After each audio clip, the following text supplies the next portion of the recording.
Welcome to Novara Live. I'm Michael Walker and Ash Sarkar is back. Thank you so much for having me. I'm sorry that you guys didn't get to hear about my very wholesome holiday with my friend who hasn't had the baby yet. She's just very heavily pregnant. Very heavily pregnant. Okay, well, all my best to her. I know your friend. She's very lovely. Coming up tonight, we speak to Declassified co-founder Mark Curtis about Starmer's strategic defence review. The IDF have massacred dozens of Palestinians at an aid distribution point, and Poland have elected a right-wing strongman. Stay tuned for all of that. Before we get going, though, with any luck today, you'll have seen my ugly mug all over social media. That's because we're doing a huge call out for 1,000 new regular supporters to back our work. Our funding comes from people like you that watch our show every night, who choose to give a small amount of money every month to keep this going. And we'll talk more about that throughout the show. But for now, if you're able to chip in, please do head to novaramedia.com/support and help us reach our target. We really, really do appreciate it.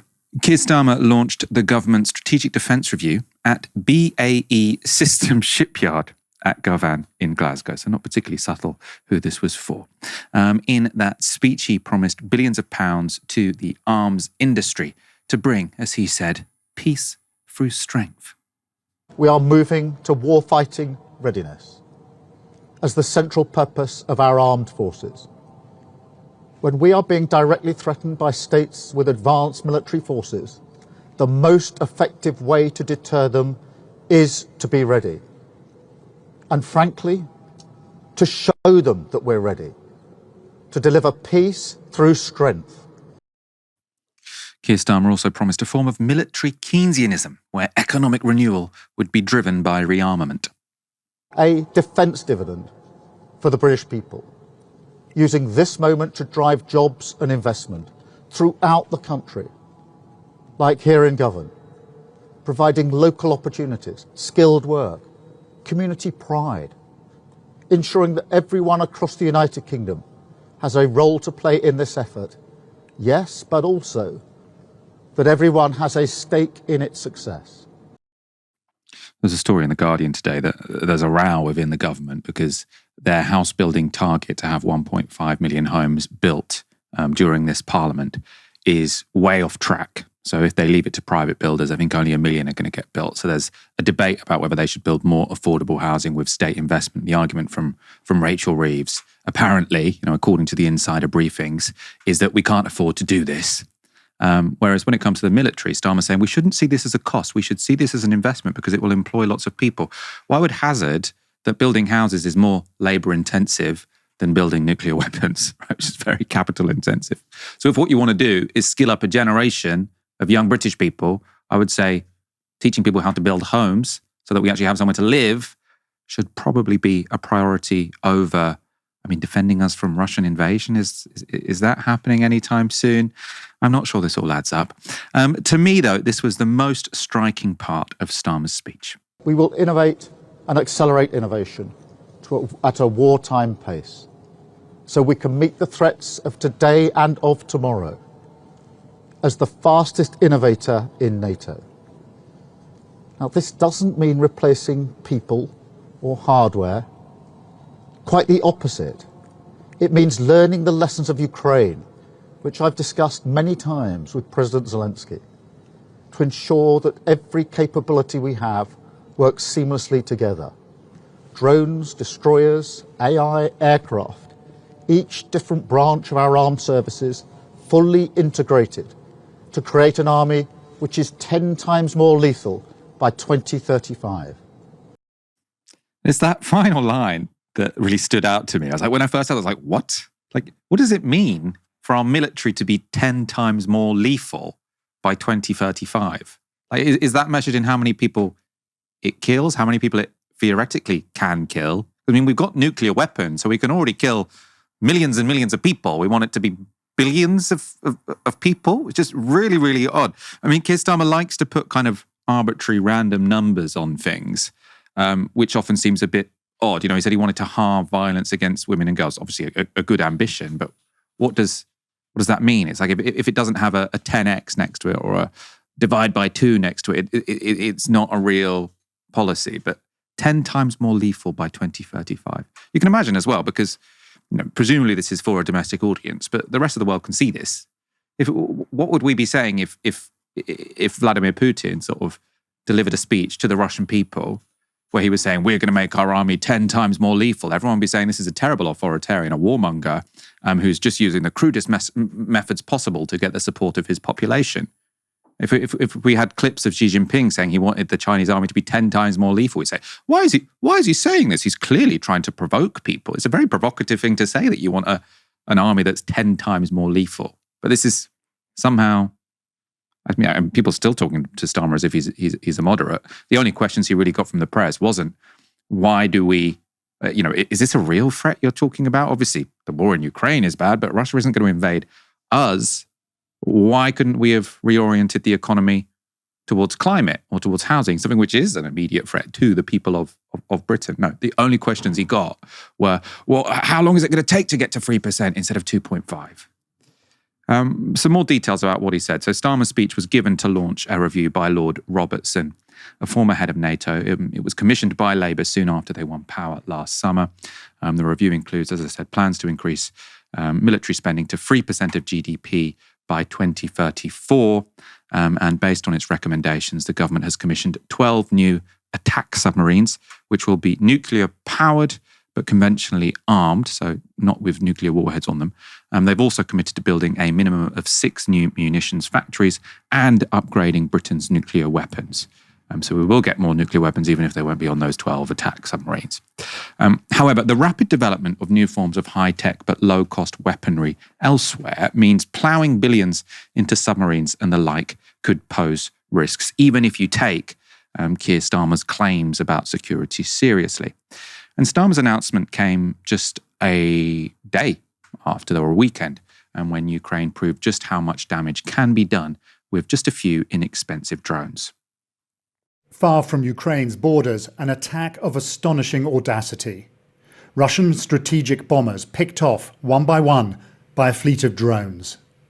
Ukraine calling this Operation Spider's Web, personally overseen by President Zelensky.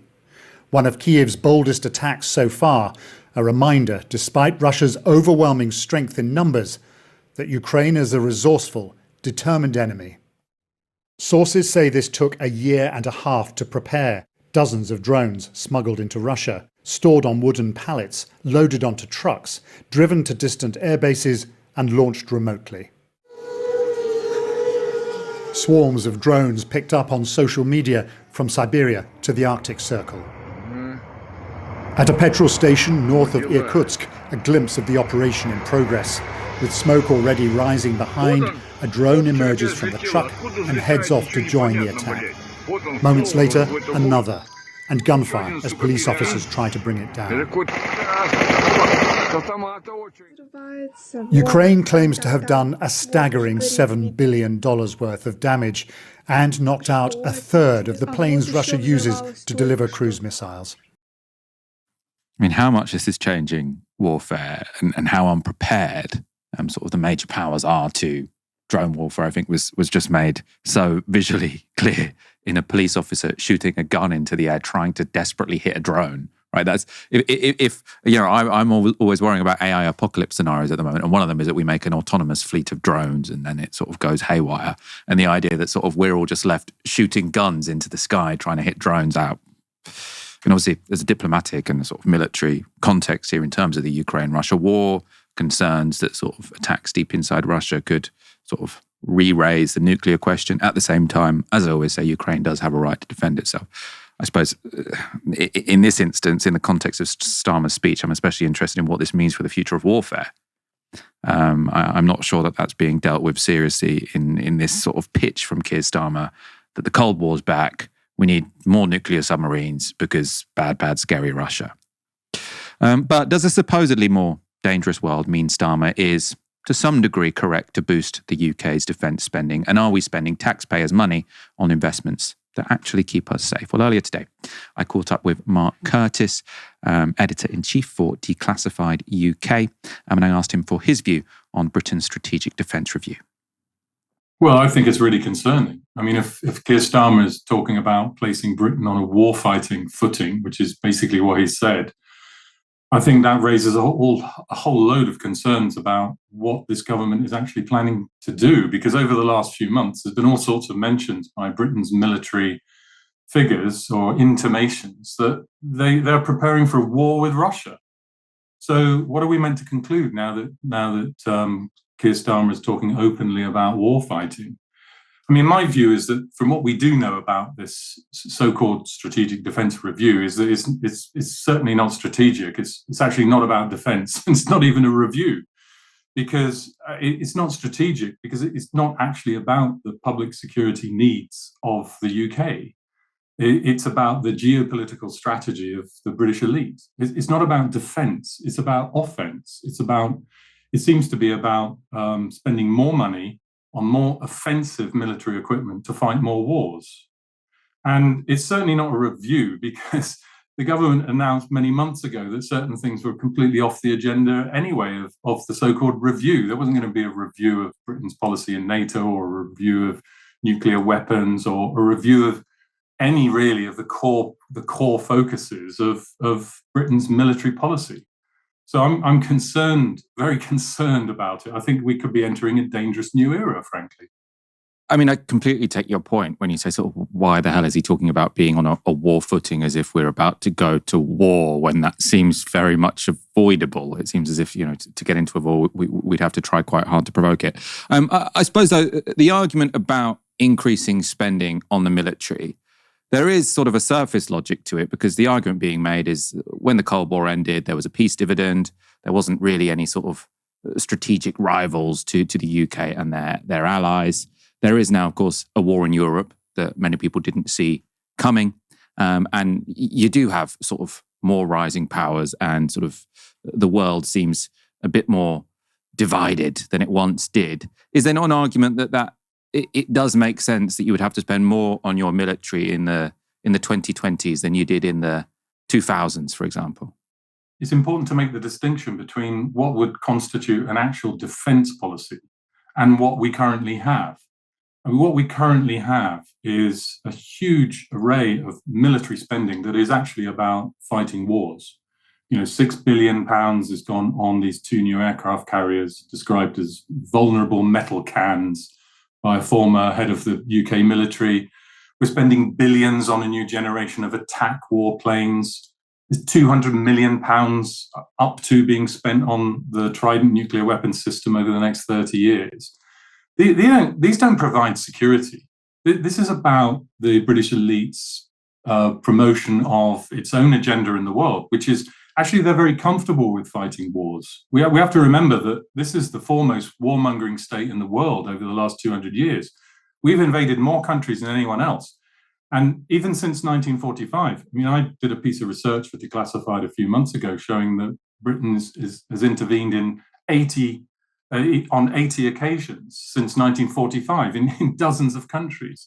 So the British elite likes fighting wars, and they like doing it because it's good for the arms companies, it's good for their geopolitical interests. They just have to get the public to back them, and they do that by generating support among their mates in the media.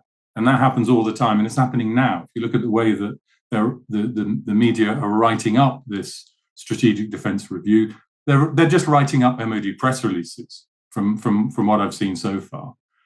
I also think we have to be careful about taking on board too much of their arguments as to why we are increasing military spending. I mean, is it really the case that there are rising threats to Britain of a military nature? I mean, okay, so the government wants to say to us that Vladimir Putin is going to eat our children and invade the Shetland Islands, right? That's basically what they're telling us. But this is frankly ridiculous. Okay, the war in Ukraine is a war which was undoubtedly provoked partly by NATO and US and British policy. That doesn't excuse what Russia did. What it did in crossing the international borders of Ukraine was totally criminal. Its bombardment of Ukrainian cities has been barbaric, and it's committed war crimes. But to put all of the fault of this war onto Moscow is not an accurate reading of what's gone on over the last few years. And there's now a legion of evidence showing that war in Europe was partly, at least, the result of NATO provocations over a period of several decades, of NATO reneging on assurances that were made to Russia about not expanding up to Russia's borders, a military alliance, not basing military equipment and military forces in a country up to Russia's borders. So there's all sorts of reasons why we're now in that mess in Central Europe that the Ukrainian people are paying the price for. It's not only Russia's fault, it's also it's the fault of the same kind of rhetoric and the same kind of policies that we're now seeing from Starmer in this new policies that's been announced today. What would you say about a country like Lithuania? So I'm asking this as a genuine question because I don't really know sort of where I stand, but I totally see the arguments that sort of it was completely stupid to keep saying Ukraine could join NATO when we were never going to let them join. And I think that did go, to some degree. You need to really include that as having a key role in the story of the invasion of Ukraine. But those countries that are already part of NATO, so Lithuania, Estonia, which you could say are, if they were worried about invasion from Russia, I think it would be a bit much for us to say, oh no, that's crazy, that's ridiculous. What should our policy be towards those countries which are already in NATO? Well, there was always a very particular situation with Ukraine, actually. I mean, that was always the red line that Moscow drew, going back to the 1990s, that Russia was never prepared to accept Ukraine in NATO. And every Western policymaker knew that. So that when they spoke about Ukraine joining NATO, they knew what message they were sending to Moscow. And when the CIA set up all those bases in Ukraine, and when it started to base US forces and advisors in Ukraine, it was clear what message was being sent. So these were provocations. Now, I mean, there is clearly an issue about countries being able to defend themselves and being able to join alliances that would protect their own interests. But the reality is that needs to be tempered with what we know is the geopolitical situation between West and East in the center of Europe. So these considerations do need to be taken on board. What would an actual defense system look like? I know you're saying sort of what is being sort of positioned as part of a strategic defense route. I mean, actually, they're not very ambiguous about it. The submarines are called attack submarines, so they're not being shy about the fact that these would be used in a war somewhere else. But the kind of defense review that you might be in favour of, because I don't think you're a pacifist. What kind of, I suppose, defense infrastructure, defense investments should a country in the 21st century like Britain be making? Well, part of the answer to that, Michael, is obviously considering what are we defending against. And I would say that the biggest threats that we face as a nation are the threats of climate change, of economic insecurity. We can posit some military threats might arise in the future. Yes, I mean, let's not be naive about it. And I'm not a pacifist. No, there should be investments in us being able to defend ourselves from a possible attack or attacks in the future.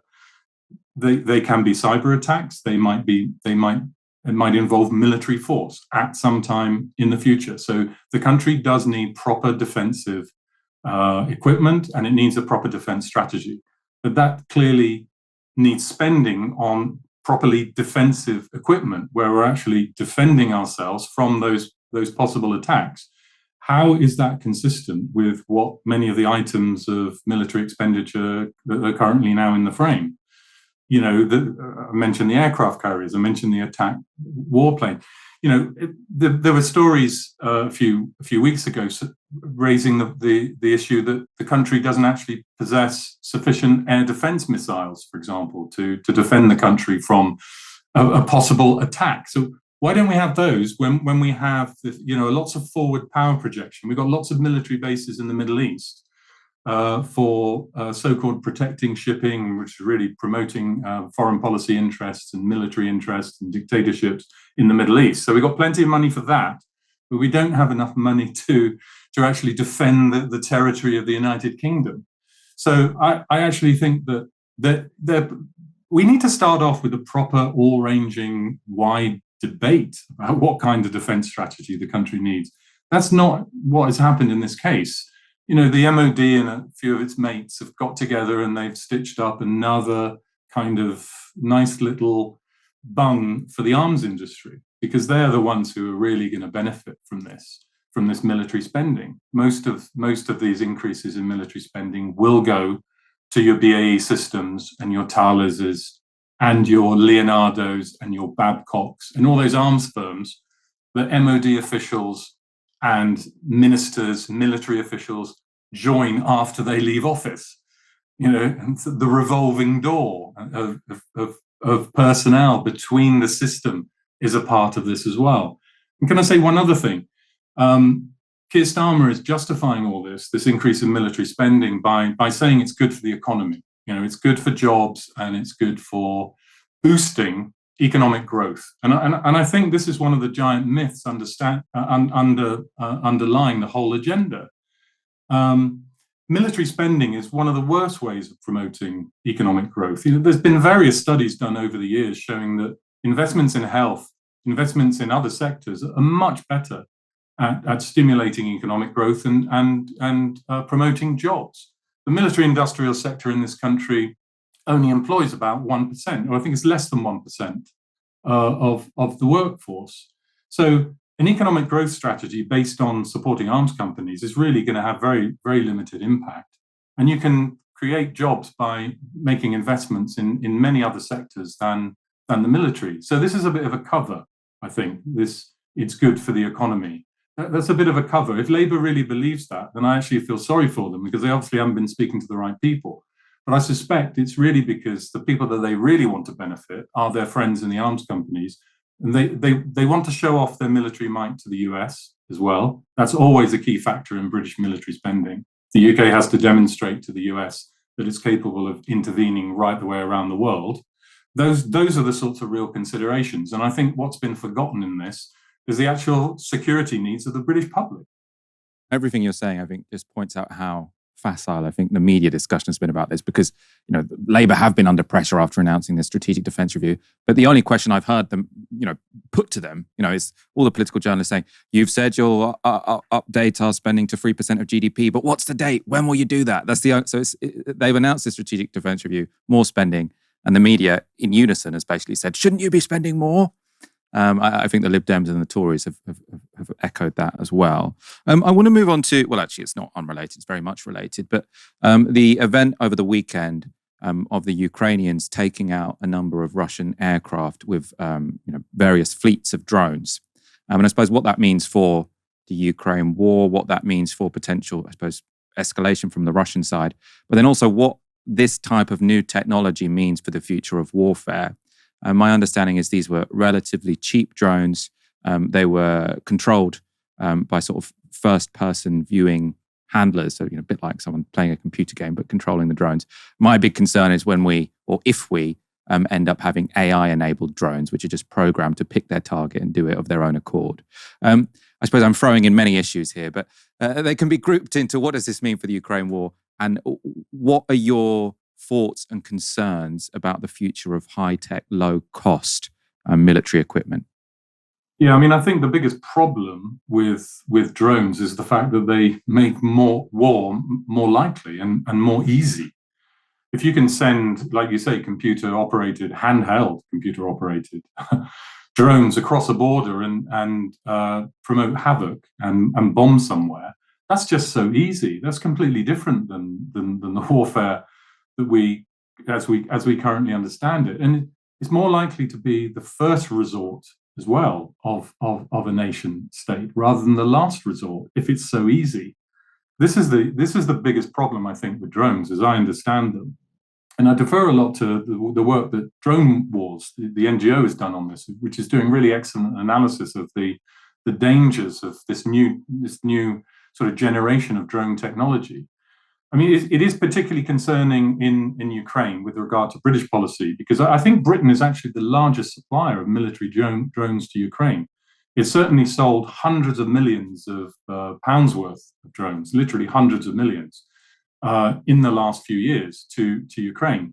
Now, again, Ukraine needs to be able to defend itself, yes, but this form of warfare does raise massive questions in the future. And the problem again with British strategy is rather than rather than seeking to curb or place restrictions on these kinds of weapons that could have devastating consequences in future conflicts and could lead to future conflicts, rather than seeking international curbs on these weapons, Britain is just all in on them. It's making money out of them, it's producing them, it's selling them, it's exporting them, and it's just all in on taking advantage of this new technology. So again, it's profitable, and Britain sees it as an aspect of its warfighting strategy. I want to see a defence policy that's actually based on avoiding war, preventing war, genuinely defending the public security needs of the UK, not one that's based on fighting more wars, spending more money on the military, attacking more countries, promoting more conflict.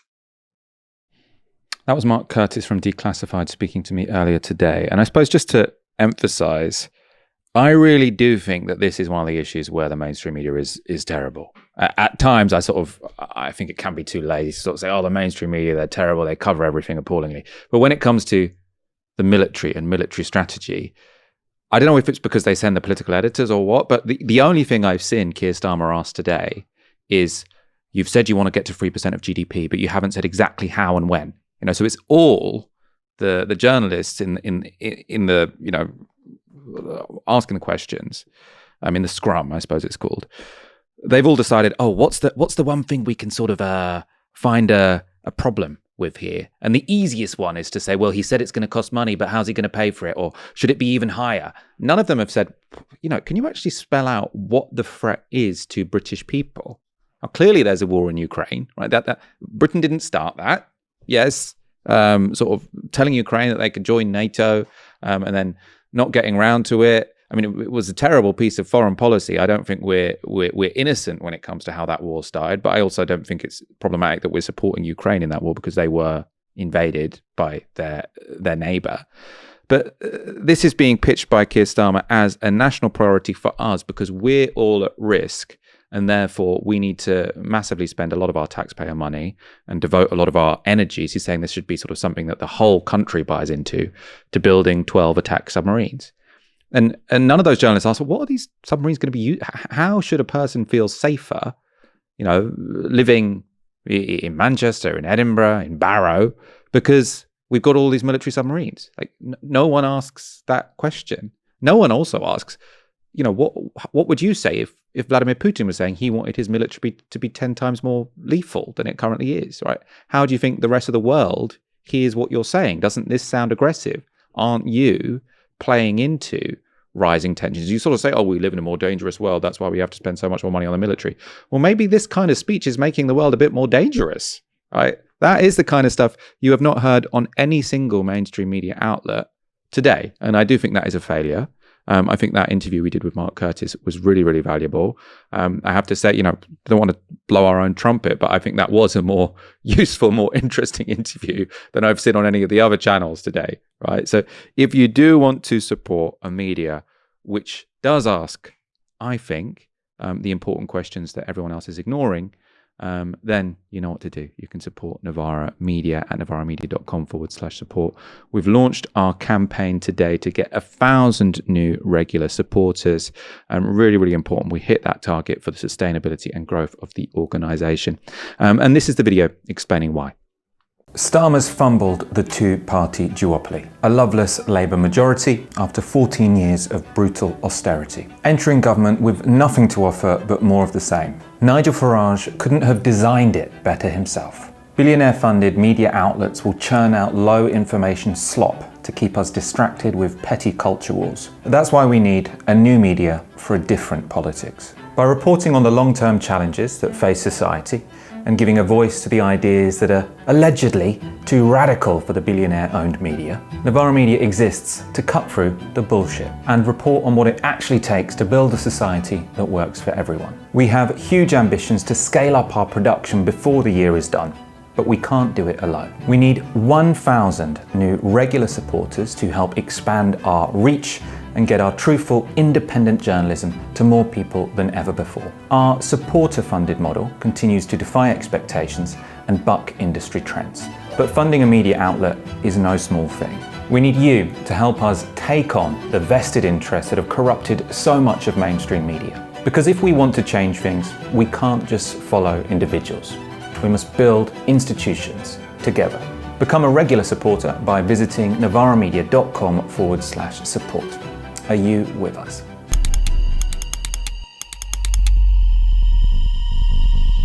Why should our viewers become one of the 1,000 new regular supporters? Well, I think reason number one is so that we can regularly get audio on all of our videos. Reason number two is that I am so proud of what we've built. So when Novara first started, we were literally paying for kit out of our own pockets. Aaron was selling fruit and veg at a market. I was working behind a bar, and we were all volunteers for this project because we really, really believed that one of the single biggest obstacles in politics was the fact that so much of the political media, the establishment media, is designed to serve the interests of the already powerful. And I think that you really do see it with the coverage of military issues, Michael, as you said, because all of the incentives align with asking the same question. So if you're a journalist, and let's say you're part of the lobby, let's say you're part of the scrum, and instead of asking Keir Starmer, but don't the military industrial complex need more money. Let's say instead you wanted to talk about the, 300 billion pounds of documented Ministry of Defence waste. You are not going to get backed up by your colleagues. You're going to be seen as an outsider, and you're going to be passed over for promotion. And so these forces governing media mean that you get low information slop, quite frankly.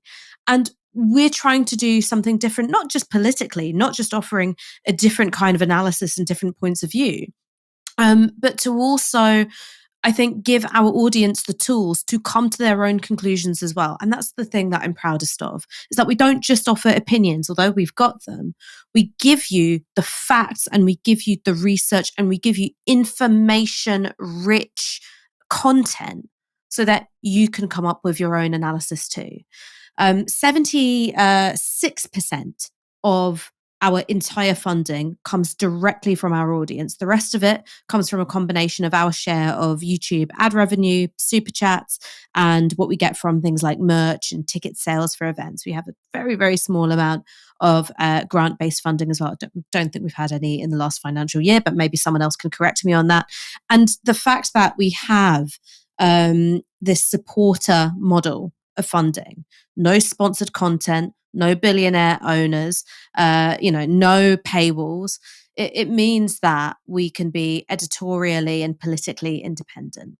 And so if you want to be a part of the 1,000 people who are supporting this project, if you found this valuable in any way, please go to novaramedia.com/support. We're going to keep working around the clock to bring you the kind of news and analysis that you're not going to find anywhere else. And by the way, just in case, because we often get maligned as being just, posho, granola eating, middle class chums.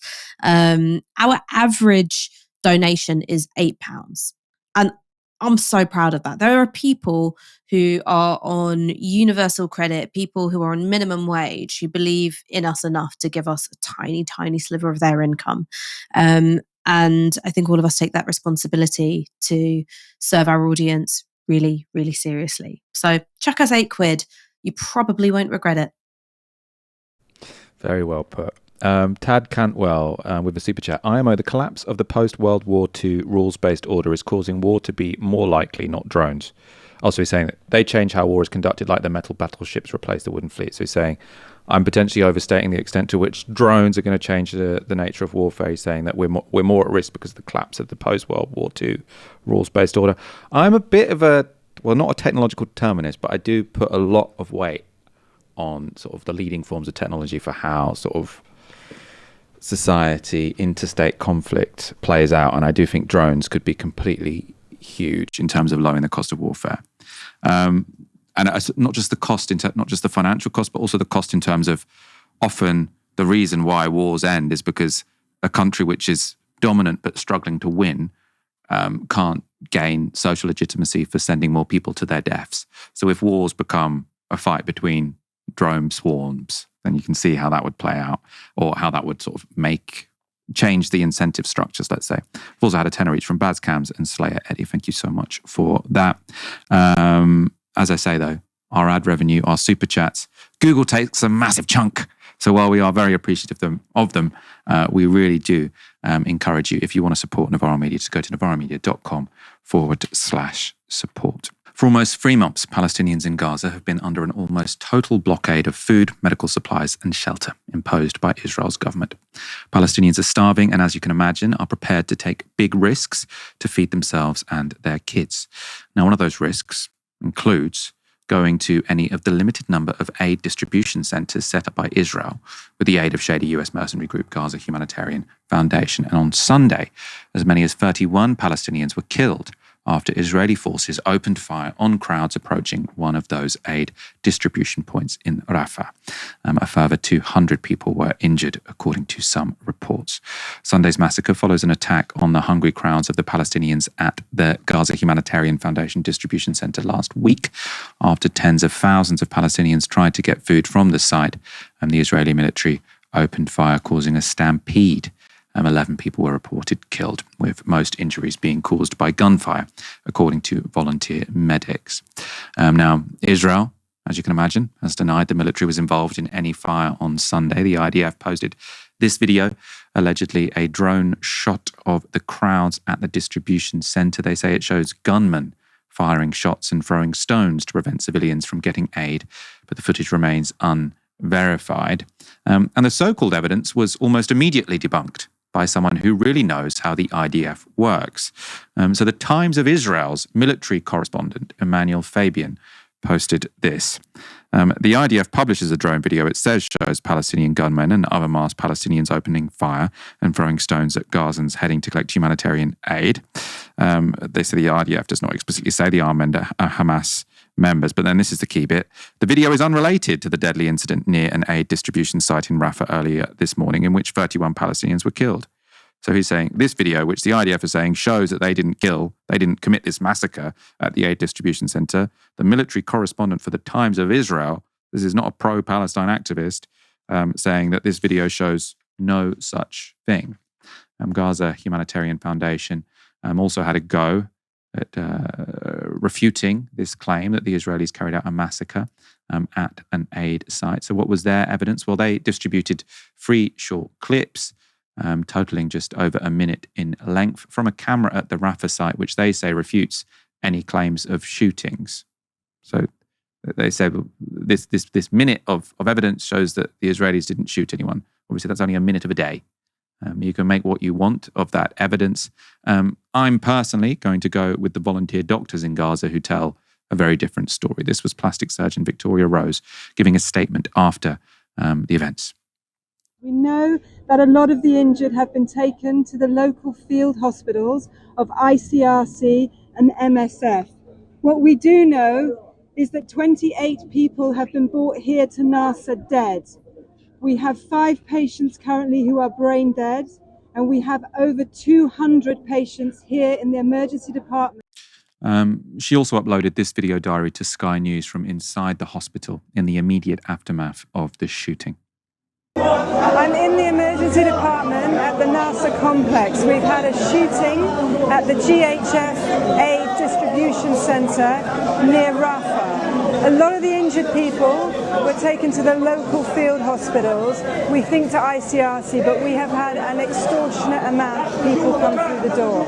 At the moment, the locals are quoting anything from 200 to possibly 100 injured people. These are all gunshot wounds, and as you can see behind me, we've got all the bays are full and they're all gunshot wounds.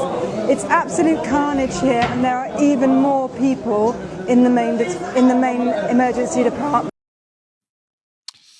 Just appalling. I mean, what's coming from the doctors in Gaza, and what's been coming from the doctors in Gaza for 20 months now, is just unfathomable. And then you still have, people parroting the Israeli line that they're not really targeting civilians. The amount of times you've had doctors saying all of these civilians have bullet wounds in their heads, in their chests. This is a genocide now. Everyone admits it, anyone who's remotely honest. The timing of this fresh assault on Gaza's battered and exhausted population is probably not a coincidence. Israel and Hamas are currently considering a new ceasefire proposal put forward by US President Donald Trump's envoy, Steve Witkoff. Hamas, though, have asked for some changes. Most importantly, they've said that the deal must involve a permanent end to the genocide and not merely a pause in the assault. According to journalist Jeremy Scahill, though, the Witkoff proposal, which Israel says it has accepted, also included some omissions that Hamas have now asked to reinsert. So Scahill reports this. Interesting. In Hamas's new proposal, it reinserted language that Israel and Witkoff removed that says that Hamas would relinquish all governance and management of Gaza to an independent technical committee of Palestinians. Israel and Witkoff paper didn't mention this at all. So why would Israel object to Hamas's offer to give up all governance and management to an independent Palestinian committee? Well, probably because that sets back the possibility of a total land grab. Right? They want Hamas in control because that justifies the genocide. Well, it doesn't. Well, they say it justifies the genocide. Of course, it doesn't. Despite the ongoing negotiations, Israel's defense minister is keen to see Gaza's total destruction continue, posting this. On the eve of Shavuot, the IDF operates in Gaza with great force, crushing the enemy and clearing a path for the maneuvering forces. I instructed the IDF to continue forward against all targets, regardless of any negotiations, and to use every means necessary from the air, land, and sea to protect IDF soldiers and eliminate and crush the Hamas murderers. Those who slaughter and fight us will pay the full price. As I said, either Hamas releases the hostages or it will be destroyed.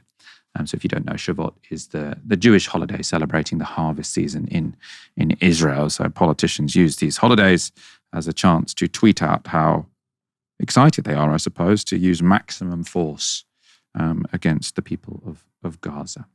The Israeli military seems to be pressing ahead with those instructions.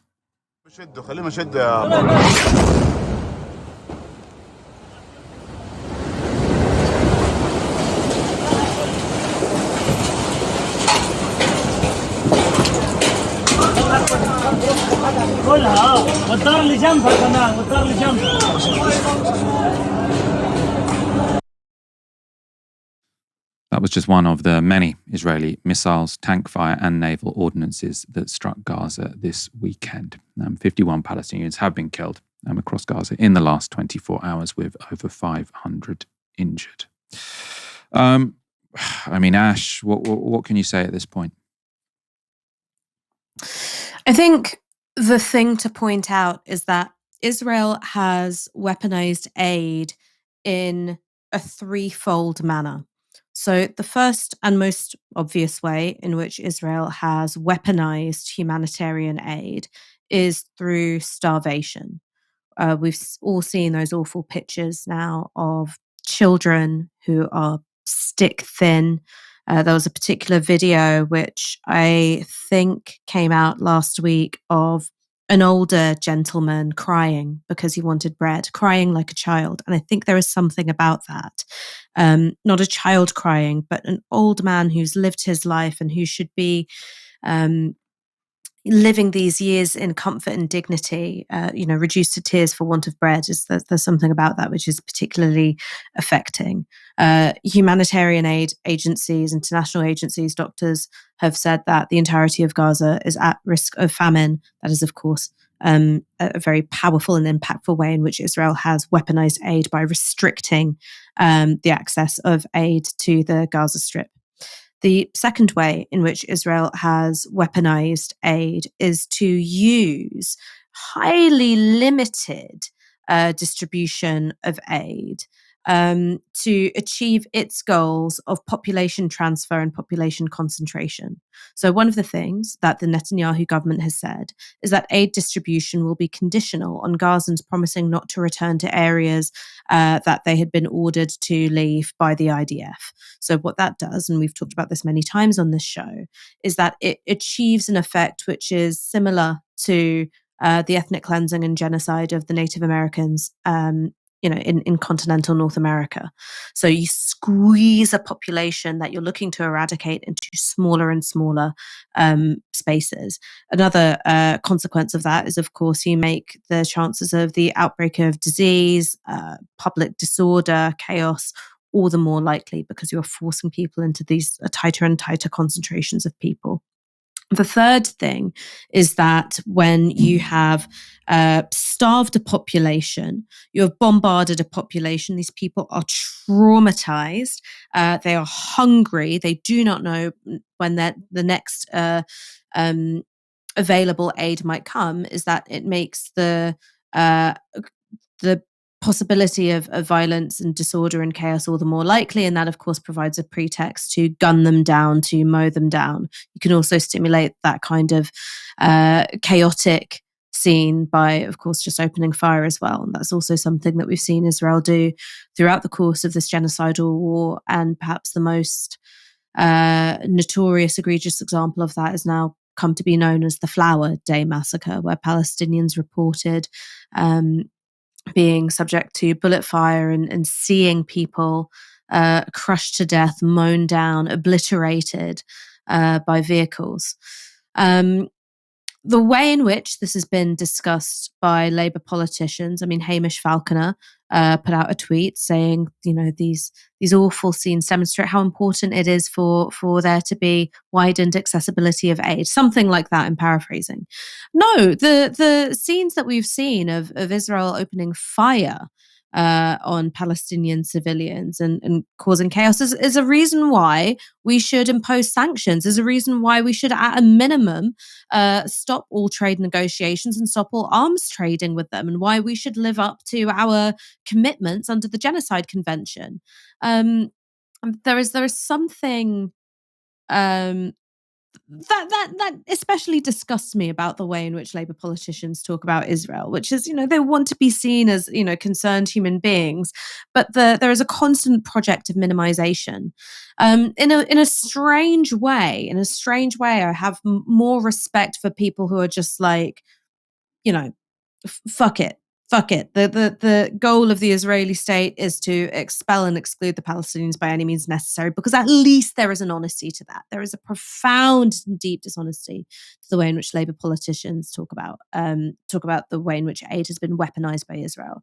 And I suppose the last thing I'd want to draw people's attention to is that there was an interview published today in the Telegraph between Timothy Stanley and Tzipi Hotovely, who you all know is Israel's ambassador to the UK, in which she claimed that Israel cutting off aid to the Gaza Strip was because, in fact, Israel had provided too much aid to the Gaza Strip. And in fact, there was a glut of aid. And what happened was that Hamas was taking it all for themselves. And what Israel had worked out was that despite heavily restricting aid, for about 18 months now, if not more, the Palestinians in Gaza were almost swimming in aid, and it had been co-opted and misdirected by bad faith actors.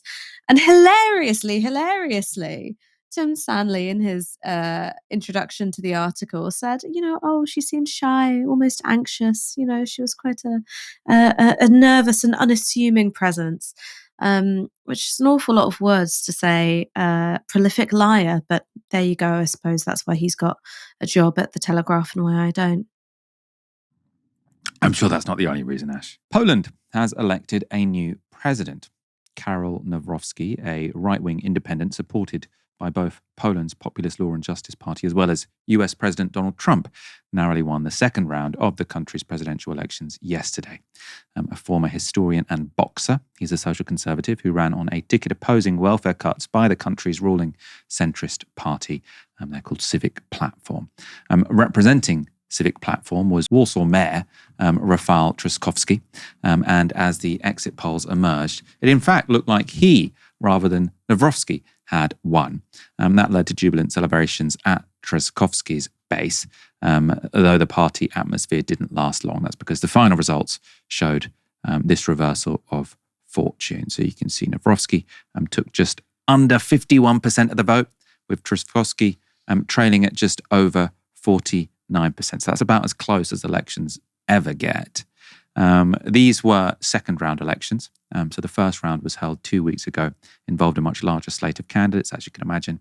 Those results, interestingly, showed some unexpected voting by young Poles. So for Polish voters aged between 18 and 39, the most popular candidate was from the far-right Confederation Party. and which takes a hard line on immigration, embraces Catholic conservatism and wants lower taxes. It's not hard to imagine a lot of those voters would have transferred to the right-wing candidate in the second round. So what's going on? Well, earlier today, I was joined by Polish political commentator and host of the Two Left Hands podcast, Jakub Dymek, and I began by asking him to explain what Narkowski's win means for Poland.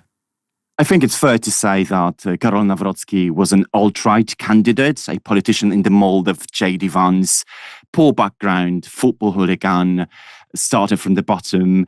And his win is obviously a repudiation of the ruling elite and sort of I would say, a revenge by proxy on those who were ruling Poland for the past year and a half.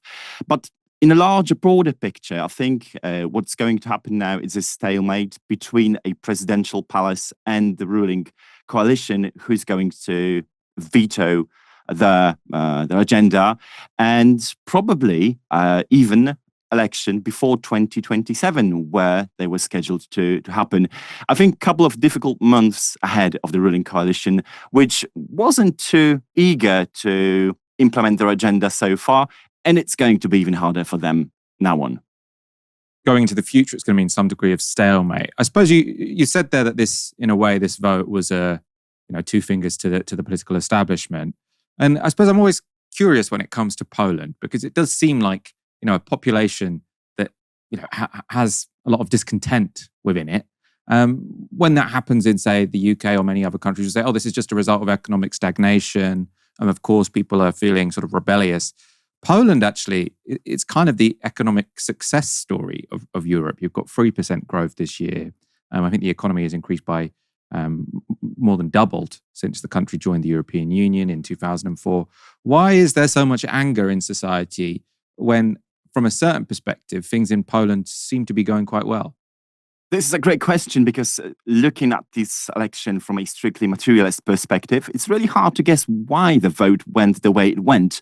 Poland, as you've said, has witnessed a tremendous economic growth, the highest growth of real wages in the EU, low unemployment, inflation within the targets, and so on and so on. But at the same time, I would like to point to the key constituency in this election, which is small business owners, mostly provincial farmers, highly discontent with two facts of life. First, economic and migration from Ukraine and the influx of Ukrainian refugees, which have created a big strain on public services, education, healthcare, social services, and housing markets.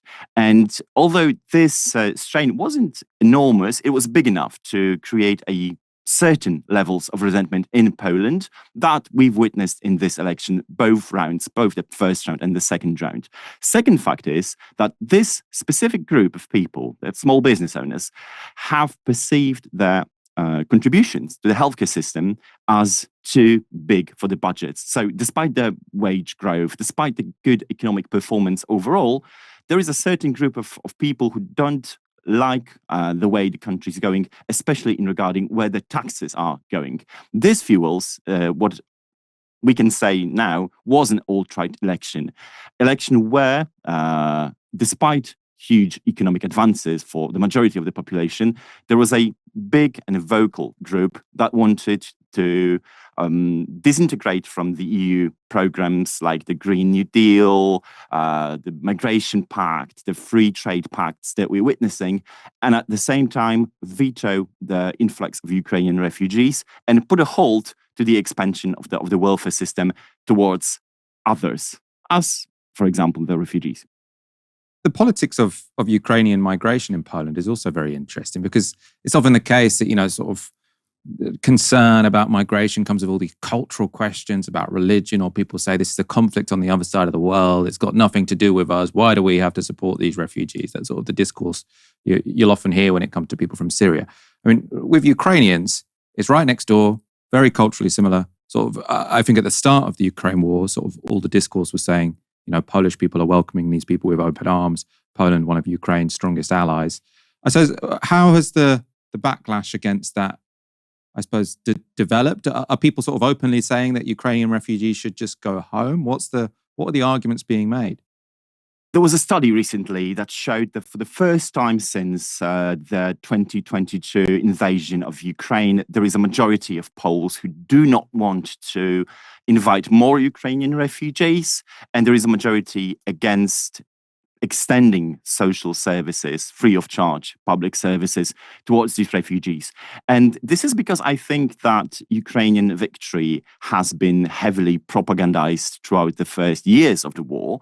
And there is a certain segment of population, I would say a big segment of population, that was deluded by the mainstream elites that this is going to be easy. Like, these people are going to come, everything will be all right, Ukraine will win eventually, and we'll be all a happy family after. Now the war is in its fourth year, and as I've said before, the strain on public services is noticeable, and it affects many disparate groups of people. For example, young mothers are really unhappy with what's happening in the schools, yeah? Elderly patients are being fed up with long lines for the healthcare. Young men are extremely unhappy with what they perceive as their tax contributions going to the social services for the Ukrainians. So I think what we've witnessed is that the patience has been run out, and both, actually, of the ruling parties have been unable to address that because, for one, their housing policies, their educational policies, their policies regarding public services have failed. And for the second part, they've been the most pro-Ukrainian parties throughout the conflict. And for Nawrocki, the winner, it was somehow easier to distance himself from these policies because he was running as an independent. He wasn't, obviously, but this was his pitch to the alt-right, to the far-right voters who eventually gave him the crucial majority to win in the second round. Donald Tusk's party, who have been defeated by, it has to be said, a very, very narrow margin. You know, if it had gone a few thousand votes in the other direction, maybe we'd be having a very different conversation. But his party, you know, it has been rejected, I suppose. What are their politics? How should we understand Tusk's government? I think what happened in this election is a part of anti-incumbency trend we're witnessing globally. So Poland isn't an outlier in any sense because, as we've witnessed Donald Trump's win in the American election, I think the certain segments of anti-establishment forces, both on the left and on the right, but especially on the right, have felt the wind in the sails. And it was especially visible in Poland, where the transatlantic alliance and the good relationships with the White House is something that voters want to see from their president. So seeing that Donald Trump is in the White House, there was a certain advantage for Karol Nawrocki, who claims to be a part of the same political family as Donald Trump and J.D. Vance are. For the Tusk, who was always seen as a more pro-European, pro-Berlin, pro-Paris, even pro-London politician, it was a harder pitch to make that in this era of Trumpian politics, he will somehow be able to mend the differences between his centrist policies and what's happening globally. This played into Karol Nawrocki's hands. I suppose more generally in Poland, when the Law and Justice Society were in power, there was a lot of discussion about democracy being eroded. Then Tusk was elected prime minister, and that sort of changed the narrative to sort of, Polish democracy has been saved, I suppose. How do you interpret that? Was that an accurate narrative in the first place? If it was, does this result sort of push Poland back closer towards something a bit more authoritarian than liberal? Could you talk about that? Frankly, I don't buy this narrative, and I understand why it was a favorite tune of The Economist and Financial Times of the last couple of months. But frankly, the method that Donald Tusk and his party employed to win over Law and Justice Party was to basically copy their agenda and their language and their methods of doing politics. So, in regards to arms spending, the military spending, in regards to migration, in regards to labor market, in regards to so-called woke politics. They've basically copied most of the populist agenda of the past decade, which is funny because this is what we've seen in many countries throughout the last couple of years. It's that the best idea the anti-populist had was eventually to copy many of the ideas they disagreed in the first place, and to just make up this a little bit and try to win majority with somebody else's policies. And this is what happened in Poland. The big discontent with Tusk's government is coming partly from his own voters who were wishing to see this whole democracy revival, economic growth, huge increase of Poland's importance in the international arena. That didn't materialize. People have seen that despite Donald Tusk being photographed with Keir Starmer and Emmanuel Macron more often, there isn't really this huge revolution coming, and there isn't really a huge increase in their livelihoods. And this connects again to this disgruntled liberal small business owner type of voter who doesn't really care much for the slogans of democracy and rule of law, etc. But what he or she really does care about is whether these policies and this government translates to their personal wealth and safety. And obviously, it didn't materialize soon enough for them. But speaking from Warsaw, I can assure you that what we've seen in the last couple of months wasn't any sort of a democratic revival or revolution or a wholesale transformation of Poland. What we've seen is rather that Donald Tusk is basically implementing the policies, both the failed ones and the successful ones, like, for example, in the arena of increased family spending of the previous governments, with a different rhetoric, with a different makeup, with a slightly different buzzwords, but pretty much it's more of the same. And for many people, that was not enough because, as we all remember, Donald Tusk was promising a wholesale revolution and the revival of Poland with his coming to power. His mandate, I think, is eroding precisely because of that. That was Jakub Dymek speaking to me earlier today about the Polish elections. The dating app Tinder is test driving a new feature and it's proving controversial. They're adding a filter that will allow paying users to set how tall they want their potential matches to be. It's not a hard filter. It doesn't block shorter matches from view, but it does order matches by how closely they fill the preference, which means that if you're someone into tall partners, tall matches will come up first. So what's the issue? Well, some men are furious. This post is from an incel community account, and they say it's actually happening. Tinder is adding a height filter so that women can filter out short men. It never began for short men. So it never began for short men is sort of saying it's not just finished for short men, it never began. Another user said, girls went so hard with the height talk on social media that Tinder gave it in and added a height filter. Chris Thomas had a more general criticism with this post. So we're filtering humans like Amazon products now. At this point, Tinder might as well let you pick eye color, income, and trauma history. Just skip the convo and ship the boyfriend. So are these men right to be angry? Well, there is evidence that it's not always easy being a short, straight man on dating apps. According to a 2023 survey, only 15% of women on dating apps showed any interest in men under 5'8", while 60% were interested in men over 6 feet tall. Some women appear to go to extraordinary lengths to make sure they don't end up with someone less tall than they'd like. One Twitter user posted this last year. The girls are using ChatGPT to see if men are lying about their height on dating apps. Upload 4 pictures. It uses proportions and surroundings to estimate height. I tested it on 10 friends and family members. All estimates were within 1 inch of their real height. That post was viewed nearly 400,000 times, and the new filter has sparked questions about whether having a height preference isn't perhaps a little discriminatory. And this is from one ex-user called Lisa Britton. Tinder is implementing a height filter, and it will allow women to filter out men below their preferred height. It's so hypocritical that men are demonized for having preferences, but it's okay for women, often about things that men can't change. Imagine if Tinder added a weight filter. Others don't understand why women want the height filter in the first place. Ex-user Enemy Charlie said this, not to side with men here, but why do women 5'3" and under have such strong preferences for 6 feet plus? You are a hobbit.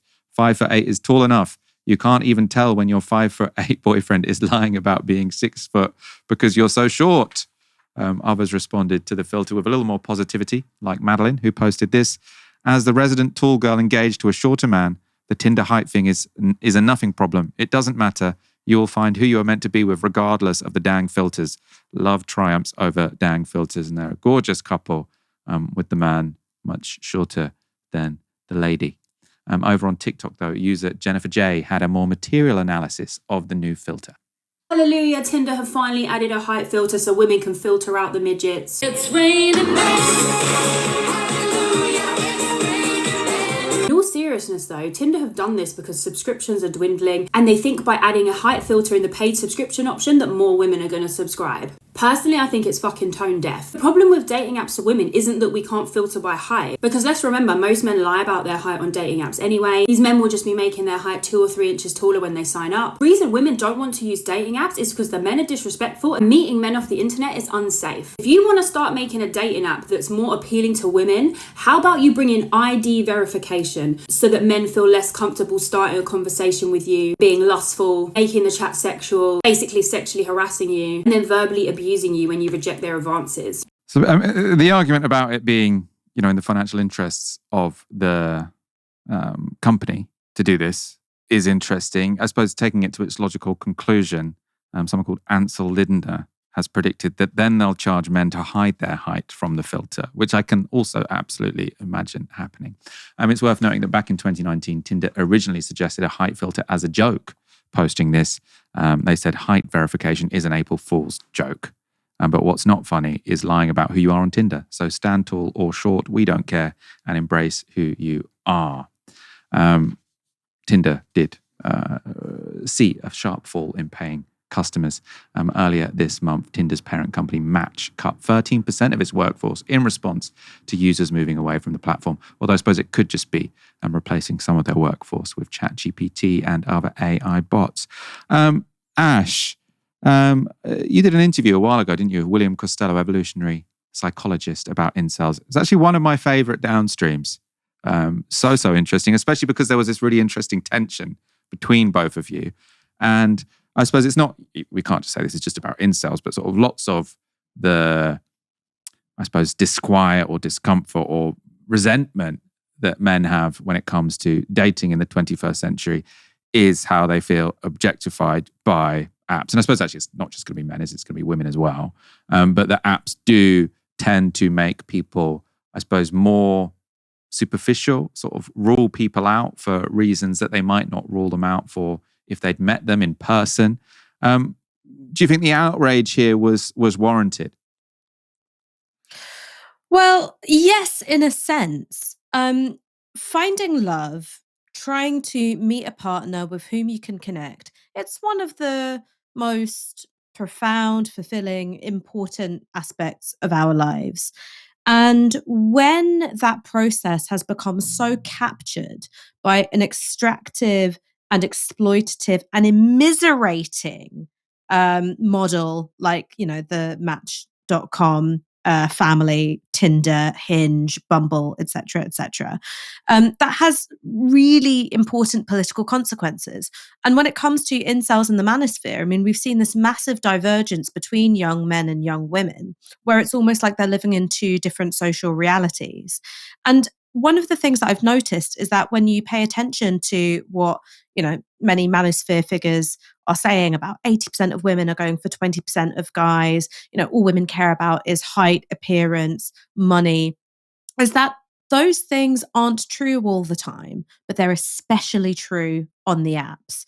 And I've said this for ages, which is that I think that dating apps aren't just bad for finding love, and they're terrible for finding love, because in order to have a financial model at all, these companies need to keep you on the app, which means they don't want you to delete the app because you found love. So they're not really gonna match you with someone with whom you can have a meaningful relationship. But it also then really toxifies the relationship between heterosexual men and heterosexual women. I do think that the apps are hugely shallow. I was on the apps for maybe a grand total of a month, like not for very long. And I felt that everyone else, one, had got a rule book that I didn't get, and I just felt like somebody's alien grandma when I was trying to talk to anybody. And then the second thing is that it's really it's disconnected from how desire actually works. I was looking at pictures going, okay, well, that seems like a nice picture. I didn't really know if I fancied them. And so I was making these decisions about who I wanted to match with on completely an arbitrary basis. And this is the thing which is so sad, which is, I think all of us have seen in our lives, there are these couples that exist where maybe the woman is quite conventionally attractive and maybe the man isn't so conventionally attractive. Maybe there's something, in his body type or his height or whatever, which puts him outside of those conventional norms of attractiveness. And yet she's crazy about him. And it's not because he's rich, it's not because he drives a Lamborghini. It's because seeing him in a real life context meant that she could become attracted to all of those, character traits which demonstrate someone's value. And also you can be attracted to things which aren't considered conventionally attractive as well. And I know that, Michael, you might say I'm a massive hypocrite because I'm one of those hobbit women with a tall guy. But I tell you, I'd be with him even if he was short because he's fucking funny. And I've been with short kings before. I've even had short kings break my heart. And it's because attraction is so much more complicated and layered and beautiful than what the apps make space for. And I think that the apps draw out our worst selves. I think that it makes people shallow. I think it makes people judgmental. I think it makes people enter into connection with people from a basis of really low trust, which means that things fall apart. And I think that heterosexual men and heterosexual women, they mirror each other in saying, I hate being on the apps. I hate being on the apps. Women treat me badly. They ignore me. I'm invisible. Or women saying men treat me badly. They ghost me. They treat me like I'm disposable. And it's because of this like hyper marketized, gamified experience of being on the apps. Like, honestly, if I could wave a magic wand, I mean, there's lots of other political things I'd do first, like, end the genocide, end world hunger, communism would be real, but I would also get rid of the apps. Get back to doing what Brits do best, which is become friends with someone, fall dramatically in love with them, and wait until you're both drunk enough at a party for something to happen. That's how nature intended things to go. No, I do agree. I spent a lot longer than you did on the apps, Ash. I'd say around 15 years. I had some good times, some frustrating times. I suppose where I would differ from you is I would say get rid of the phones. Because if you get rid of dating apps while we still have the phones, then because I think in a way the dating apps have filled a void because we don't hang out so much as we used to, then people need the dating apps. So if you got rid of the dating apps while we still have social media and the phones, then you might end up with the worst of both worlds because people don't see each other and they don't have a way to find a partner. But if we throw in the whole smartphone in the mix, I'm happy to get rid. We've run over to some degree, so we'll wrap up there. But Ash, it's been a pleasure being joined by you this evening. As ever, it was great joining you once again. I'm never going to leave you again, Michael. No more holidays for me. Damn right, no more holidays for you. Summer's over, Ash. Thanks for joining me.